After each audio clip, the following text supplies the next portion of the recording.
Welcome, students. This video lecture is the part of Florissant Public School Digital Learning Program, and today we start our new chapter that is Chemistry in Everyday Life. दैनिक जीवन में chemistry का क्या उपयोग है? कहाँ chemistry काम आ रही है आपकी डेली लाइफ में? So this is Govind Padidar, and I explain the chapter Chemistry in Everyday Life. I really hope that you enjoy this video lecture. This is part one. So I will start from the topics that is very basic, drug and medicine.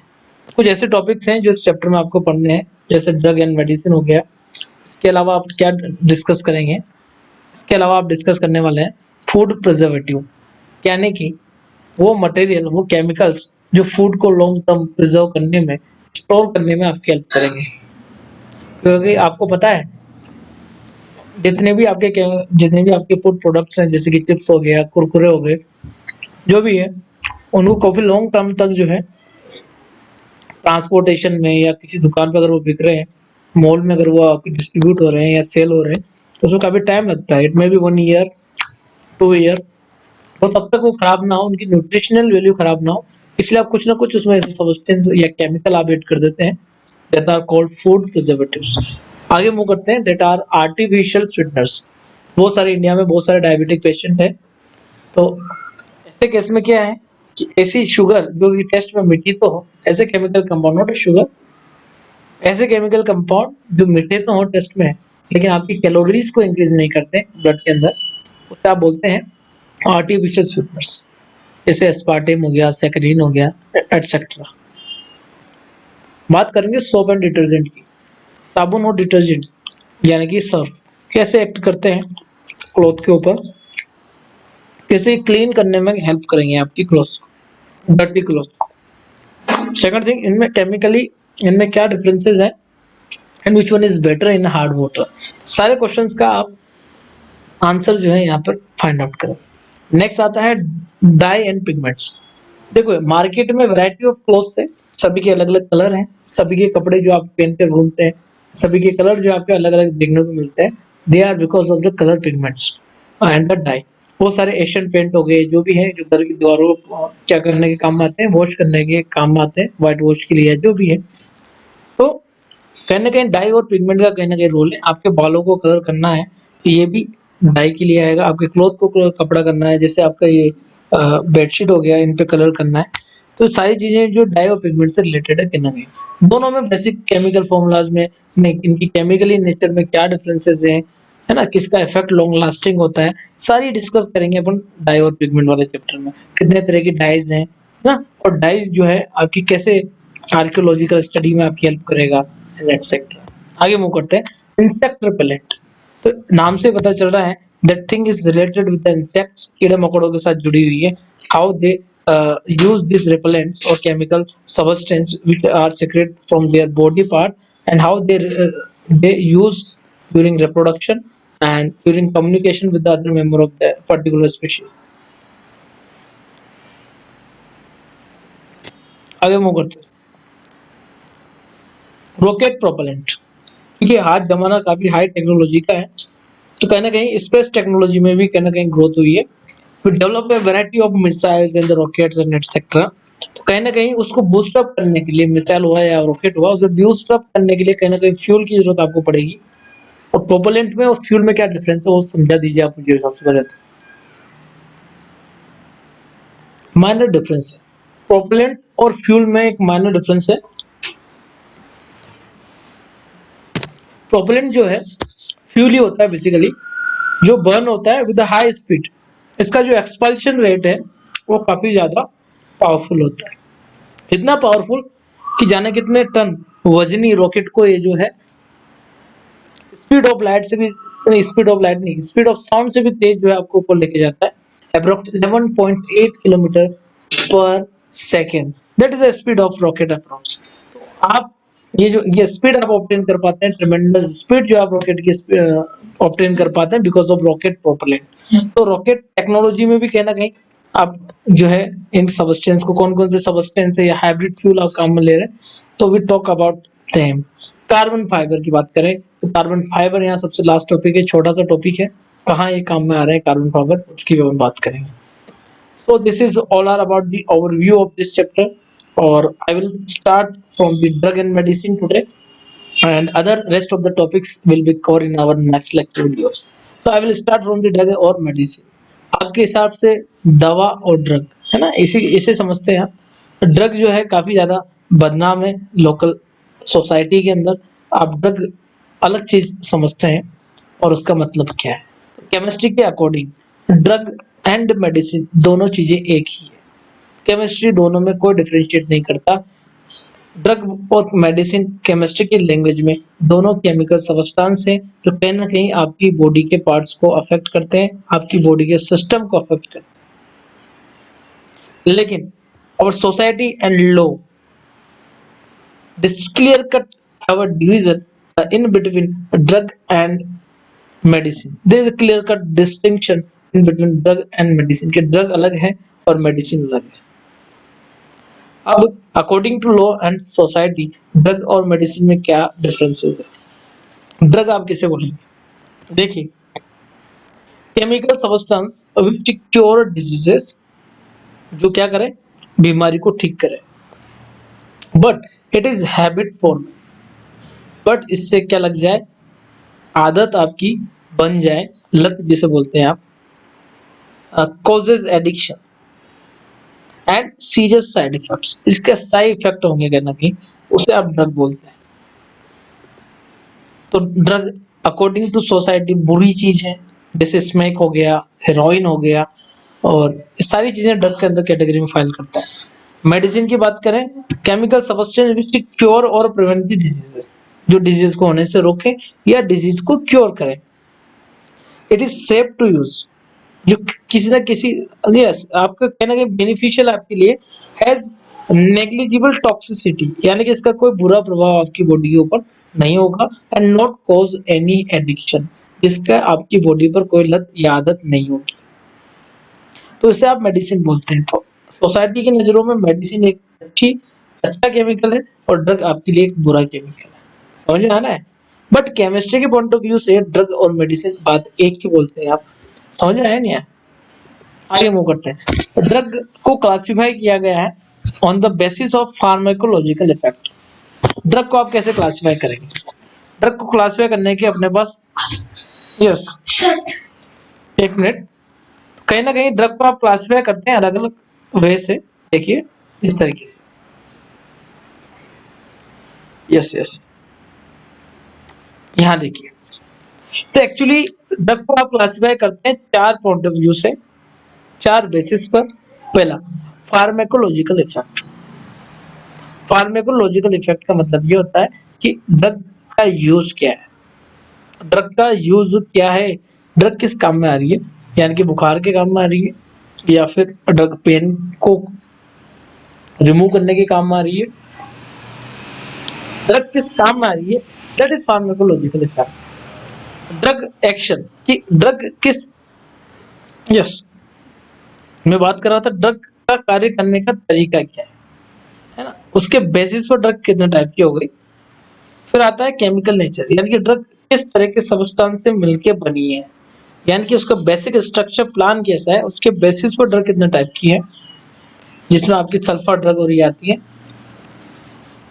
Molecular, चौथा आपका जो point of view है classify करने का, वो है आपका molecular target.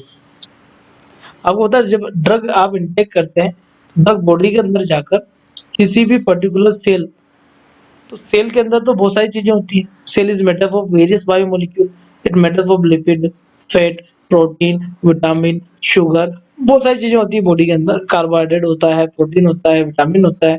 तो इन सभी बायोमोलिक्यूल्स के साथ देखिए, अब एक पर्टिकुलर टाइप की जो ड्रग होती है, पर्टिकुलर बायोमोलिक्यूल टारगेट्स उसके सेट होते हैं, उसी के साथ इंटरेक्ट करती है। ड्रग किसके साथ इंटरेक्ट कर रही है, प्रोटीन के साथ या फिर कॉम्प्लेक्स शुगर के साथ, तो जिसके साथ वो इंटरेक्ट करेगी उसके बेसिस पर ड्रग के अलग अलग टाइप हो सकते हैं। But in your syllabus you have only drug classification on the basis of pharmacological effects, यानी कि उनका कार्य के आधार पर ड्रग कितने टाइप की है वो डिस्कस करते हैं। On the basis of pharmacological effect, first type की जो आपकी ड्रग आती है जिसे बोलते हैं आप एनाल्जेसिक। प्रोनाउंसिएशन का ध्यान रखिए, एनाल्जेसिक। तो analgesic basically are also known by the common name that is pain killer drug. जो किसी भी तरह का पेन हो, चाहे दांतों में हो, चाहे पेट में हो, चाहे कहीं भी, तो जो दर्द है उसको रिमूव करने का जो कार्य है वो उसे आप करेंगे एनाल्जेसिक से। एनाल्जेसिक का मतलब हो गया pain killer drugs that may use to cure headache यानी कि सिर दर्द, टूटेक यानी कि दांतों में दर्द, एंड स्टोमक यानी कि पेट में दर्द। सभी तरह के पेन को रिलीव करने का काम एनाल्जेसिक ड्रग करती है। फर्दर ये फिर क्लासीफाई होगी, we talk about it in detail in our next lecture videos. फिलहाल अभी के लिए इतना सा। एनाल्जेसिक जो है आपकी किस टाइप के ड्रग है, पेन किलर टाइप के ड्रग है। इसके एग्जाम्पल अगर आप मुझसे पूछना चाहें तो क्या क्या होंगे, पैरासीटामोल, एस्पिरिन इसका एग्जाम्पल है। आगे बात करते हैं ट्रैंक्विलाइजर। ट्रैंक्विलाइजर कहाँ काम में लिए जाते हैं? ट्रैंक्विलाइजर आपकी ब्रेन की सेंसिटिविटी को, आपकी हाइपर एक्टिविटी ऑफ ब्रेन को, अगर आप डिप्रेशन में चले गए हैं तो वहां, तो कहीं ना कहीं ट्रैंक्विलाइजर आपके मानसिक रोगों को ठीक करने में, मेंटल हेल्थ के लिए आप यूज करते हैं इसे ट्रैंक्विलाइजर को। अगर आप बीमार हैं मेंटली तो आप ट्रैंक्विलाइजर काम में लेते हैं। समझ में आ रहा है? या फिर ट्रैंक्विलाइजर और कहाँ काम में लिया जा सकता है? ट्रैंक्विलाइजर जो है आप जनरली वर्ड यूज में लेते हैं जब कोई जो है क्या कहते हैं, वाइल्ड एनिमल जो है अपने पिंजरे से बाहर आ गया, मान लीजिए लायन आ गया बाहर, तो उसे वापस बेहोश करके कहाँ डालना है, वापस पिंजरे के अंदर। Then we use this tranquilliser guns. तो ट्रैंक्विलाइजर बुलेट आप काम में लेते हैं, वो केमिकली, बुलेट के अंदर एक केमिकल लगा होता है, उस केमिकल से जो है वो बेहोश हो जाता है, फिर आप उसे जो है अनकॉन्शियसनेस कॉज करता है वो केमिकल। तो इस तरीके से आप ट्रैंक्विलाइजर्स आप जनरली काम में लेते हैं। तो ट्रैंक्विलाइजर की भी कैटेगरी है यहाँ पर। तो मैंने बोला आपसे tranquilliser are used to lower down the hyper activity of the brain. तो ब्रेन की हाइपर एक्टिविटी को कम करने वाली जो ड्रग है उसे आप ट्रैंक्विलाइजर्स बोलते हैं। समझ में आ गया? बहुत सारी तरह की ड्रग्स हैं, इसकी बात अपन यहाँ करेंगे। फिर आगे मूव करते हैं anti microbial type of drugs. नाम से पता चल रहा है एंटी का मतलब होता है अगेंस्ट और माइक्रोबियल का मतलब होता है माइक्रोब्स। और माइक्रोब्स के अंदर क्या क्या चीजें आती है, वायरसेस आते हैं, बैक्टीरिया आती है, फंगाई आती है। तो एंटी बैक्टीरियल के अंदर बहुत सारी चीजें आती है जो माइक्रोब्स को किल करे या उनकी ग्रोथ को रेगुलेट करे। आगे मूव करते हैं एंटी बैक्टीरियल। देखा जाए तो जो बैक्टीरिया के लिए बनी हुई है, जिसे आप जनरली आप बोलते हैं एंटीबायोटिक्स भी आप इसे बोल लेते हैं, तो एंटी बैक्टीरियल या एंटीबायोटिक जिसकी मैं बात कर रहा हूँ यहाँ पर, जो बैक्टीरिया के अगेंस्ट वर्क करे। अब बैक्टीरियोस्टैटिक भी होती है, बैक्टीरियो साइडल भी होती है। तो we talk about both type of antibacterial drugs, तो यहाँ वो डिस्कस करेंगे। डिसइंफेक्टेंट और एंटीसेप्टिक। अच्छा, एंटीबैक्टीरियल ड्रग के बारे में बता दो, एग्जांपल्स कौन कौन से हैं। टेट्रामाइसिन हो गया, स्ट्रेप्टोमाइसिन हो गया, क्लोराम्फेनिकोल हो गया, अमोक्सिसिलिन हो गया, पेनिसिलिन हो गया। तो जितनी भी एंटीबायोटिक है वो सारी एंटीबैक्टीरियल है और ये कहीं ना कहीं आपके काम में आ रही है बैक्टीरिया को किल करने में या उनकी ग्रोथ को रेगुलेट करने में। फिर अगला आता है आपका डिसइंफेक्टेंट और एंटीसेप्टिक। तो डिसइंफेक्टेंट और एंटीसेप्टिक में क्या डिफरेंसेस है वो मैं समझाने की कोशिश करता हूँ आपको। मेजर डिफरेंस क्या है? दोनों ही बैक्टीरिया और माइक्रोब्स की ग्रोथ को किल करते हैं, बट फर्क ये होता है disinfectant are apply on the non living surfaces. जैसे आपको फर्श पर पोंछा लगाना है तो आप डिसइंफेक्टेंट काम में लेंगे। एंटीसेप्टिक थोड़ा सा अलग है। सपोज आपकी antiseptics are apply to kill और stop the growth of bacteria और the living surface. Living surface का मतलब जो लिविंग, जैसे आपकी स्किन हो गई, स्किन के ऊपर आप जो है कोई क्रीम लगा रहे हैं, उसके अंदर ऐसी चीज है जो बैक्टीरिया को, माइक्रोब्स को किल करती है, तो वो एंटीसेप्टिक की तरह काम में ले रहे हैं। जैसे एग्जांपल देता हूँ मैं आपको, सेवलिन हो गया, डेटोल हो गया, these are the antiseptics. Dettol के दोनों तरह के यूज है, डिसइंफेक्टेंट भी है और एंटीसेप्टिक भी है, बिकॉज ये क्लोथ पर भी आप अप्लाई कर सकते हैं, फर्श पे भी आप अप्लाई कर सकते हैं। ऐसे एक फिनोल एक कॉमन एग्जांपल है। फिनोल अगर आपका 1% है तो आप उसे बोलेंगे it act as a disinfectant. अगर फिनोल आपका कैसा है, लेस देन 1% यानी कि 0.1% है, तो या उसे आप काम में लेंगे एंटीसेप्टिक की तरह। फिनोल के अलावा बहुत सारे एग्जांपल हैं, टर्पिनियोल है, अच्छा, जिसके अलावा बायोथाइनोल है। तो ये सारे एग्जांपल्स आपके एंटीसेप्टिक और डिसइंफेक्टेंट में काम आएंगे कहने। नेक्स्ट आती है एंटी फर्टिलिटी ड्रग। आज की सबसे बड़ी प्रॉब्लम है दुनिया की population. How we control this population? By using this anti fertility drug we check the pregnancy of a woman. That is called antipyretic drug, जिसके बहुत सारे एग्जांपल है, जैसे नोवेस्ट्रोल हो गया, नॉर्थिंड्रोन हो गया। तो ये आपकी एंटीफर्टिलिटी ड्रग्स है जो मार्केट में अवेलेबल है और आपको मिलती है। Generally they are oral contraceptives, ये मुंह से लेने वाली गोलियां हैं और टेबलेट्स हैं, that's why they are called oral contraceptives. तो antifertility drugs are those chemical substance which check the pregnancy of a woman and stop the reproductive cycle. नहीं, यस, रिप्रोडक्टिव साइकिल को स्टॉप नहीं करता है, एक्चुअली इंटरफेयर करता है और उसकी वजह से जो है प्रेगनेंसी अटेंड नहीं हो पाती है। That is an function of antifertility drug. आगे मूव करते हैं एंटी एलर्जिक और एंटीहिस्टामिन। एंटी एलर्जिक को आप बोलते हैं एंटीहिस्टामिन। एंटी का मतलब रहता है अगेंस्ट और हिस्टामिन का मतलब, हिस्टामिन एक ऐसा सब्सटेंस है जो बॉडी में आपकी जब भी सीक्रेट होगा आपको एलर्जी कॉज करेगा, है ना। तो एलर्जी के लिए रिस्पॉन्सिबल है भाई ये एंटीहिस्टामिन, जो है आपकी एलर्जी के लिए रिस्पॉन्सिबल है और इसलिए आप इसे एंटी एलर्जिक भी बोलते हैं। आगे मूव करते हैं एंटा एसिड्स, यानी कि against acid. Whenever we suffer from the hyperacidity of stomach due to indigestion और overeating, जब भी आप ज्यादा खाना खा लेते हैं, मोमोज चाउमीन खा लेते हैं, तो आपके पेट के अंदर एसिडिटी हो जाती है, मतलब खट्टे खट्टे डकारा आ रही है ऐसा कुछ। तो that acidity can be cure by taking use of antacids, जैसे मिल्को मैग्नीशिया एक कॉमन एंटासिड हो गया, है ना। बहुत सारे बच्चे बोलते हैं sir Eno is the example of antacid. No, Eno is not example of antacid, it is a name, brand name, है ना। ये कोई मेडिसिन का नाम नहीं है। इनो के अंदर जो प्रेजेंट है, जैसे कि सोडियम बाइकार्बोनेट हो गया, मिल्को मैग्नीशिया हो गया, या फिर कुछ और चीज भी प्रेजेंट हो सकती है। मैं तो sodium bicarbonate is the major component, और अदर सॉल्ट्स भी हो सकते हैं। तो ये सारी जो है आपकी क्या कहलाएगी, एंटासिड्स कहलाते हैं। एंटासिड भी दो तरह के होते हैं, परमानेंट और टेम्पररी। जैसे आप परमानेंट की बात करें तो वो ड्रग होती है जो कोज को खत्म करती है एसिडिटी के, तो हम डिटेल से बात करेंगे बाद में, फिलहाल आपको समझ में आ गया antacids are related with hyper acidity. Next antipyretics. पायरिया वर्ड जो है बॉडी के टेम्परेचर के लिए आता है। जब भी आपकी बॉडी का जो है टेम्परेचर ज्यादा होता है, यानी कि जब भी आपको फीवर आता है, पता है फीवर आपकी बॉडी में अच्छे के लिए आता है, बुरे के लिए नहीं। एक्चुअली क्या है कि बॉडी चाहती है कि आपकी बॉडी का आपकी बॉडी चाहती है कि टेम्परेचर बढ़ाने से जो आपकी बॉडी के अंदर प्रेजेंट बैक्टीरिया हैं, जो भी जिससे आप इन्फेक्ट हुए हैं, वो ग्रोथ ना कर पाए, उनका इंक्यूबेशन कम से कम हो, इसलिए बॉडी अपना टेम्परेचर बढ़ा लेती है। लेकिन इसकी वजह से आपको बहुत सारी तकलीफ होने लगती है, जिसे आप फीवर बोलते हैं। तो फीवर को कंट्रोल करने के लिए, है ना, तो आप ड्रग काम में लेते हैं जिसे बोलते हैं एंटीपायरेटिक। तो antipyretic drugs are those chemical substance which lower down the body temperature. तो बॉडी टेम्परेचर को कम करें उसे आप एंटीपायरेटिक ड्रग के नाम से जानते हैं। बुखार उतारने वाली गोली, इट में भी पैरासीटामोल, समझ आएंगे। ऐसे में बात कर रहा था एंटी एलर्जिक की, तो एंटी एलर्जिक का एग्जांपल आप ले सकते हैं, सिट्रीजिन टैबलेट है, वो एंटी एलर्जिक की तरह काम करती है। तो मैंने बहुत सारे एग्जांपल्स आपको दिए। सो अब बात करते हैं जो भी मैंने आज डिस्कस किया उसके क्वेश्चंस की बारी ले लेते हैं। पहला question, what are analgesic? Analgesics are the drugs which are used to remove the pains, for example paracetamol and aspirin. अगला क्वेश्चन देखिए, what are antipyretic drugs? That I last discussed about it, that those drugs which lower down the body temperature are called antipyretic drugs, like paracetamol and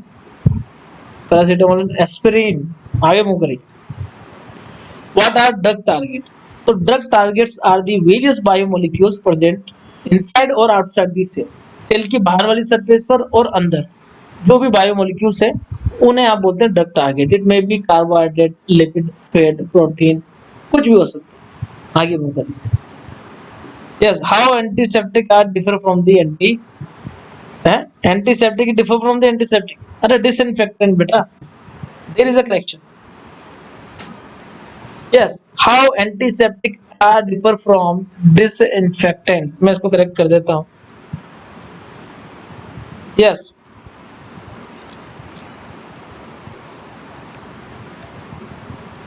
how antiseptic is completely differ from the disinfectant. आप इसको लेके चलिए इस तरीके से।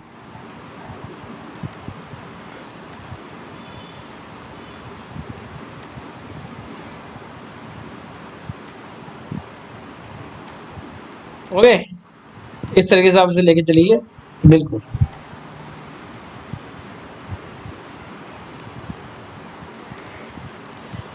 Questions कहाँ तक हो गए थे अपने, यहाँ तक। तो बेटा आपने क्या देखा, antiseptic are those drug which are used to kill or stop the growth of microbes over the living surface, while disinfectant are used to kill or stop the growth of microbes over the non-living surfaces. आगे हम करेंगे। What are anti-fertility drugs? So anti-fertility drugs are chemical substance which check the pregnancy of woman, and these are norethindrone and novestrone. So this is all are about today lecture, and I hope you enjoy this today lecture and have a nice day.